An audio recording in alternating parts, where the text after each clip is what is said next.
फजल रहमान साहब से गुजारिश करूँगा बात करें। बिस्मिल्लाहिर्रहमानिर्रहीम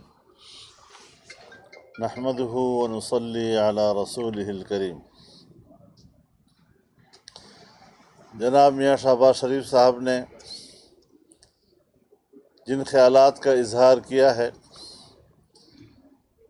उससे 100% इत्तिफाक करते हुए मैं ये बात कहना चाहता हूँ कि हम रोज़ अव्वल से इस कौमी मुजरिम के मुकाबले में मैदान में खड़े हैं,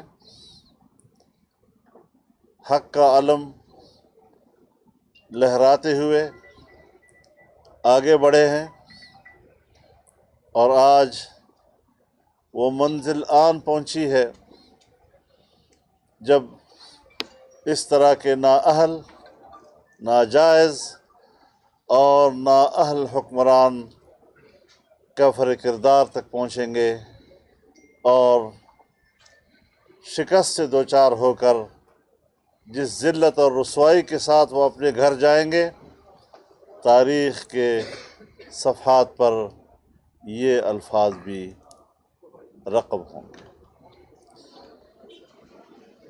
इस वक्त जो ज़बान इस्तेमाल की जा रही है जलसों में, एक सियासी लीडर तो बहुत बड़ी बात है, एक घटिया इंसान भी इतने बड़े जलसों में इस तरह की ज़ुबान इस्तेमाल नहीं कर सकता। अगर शराफत करीब से भी गुजरी होती तो ये ज़बान इस्तेमाल ना हो सकती। हमने इसकी परवाह नहीं की। गालियों की सियासत हमने न कौम को सिखाई है न अपने कारकुन को सिखाई है। हाँ, जुर्रत, शुजात और बहादुरी की सियासत हमने अपने घर में भी सीखी है और हमें अपनी माँओं ने जो दूध पिलाया है वो जुर्रत और बहादुरी का है।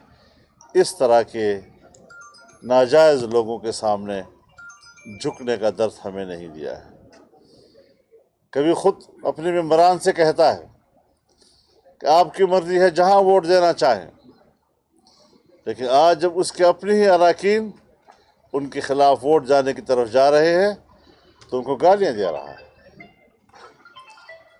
जब जहाज़ उड़ा उड़ा के आप उनको तलाश करते रहे और फिर वो आपके पास आते थे, उस वक्त तो आपने उनको ज़मीर की आवाज़ कहा।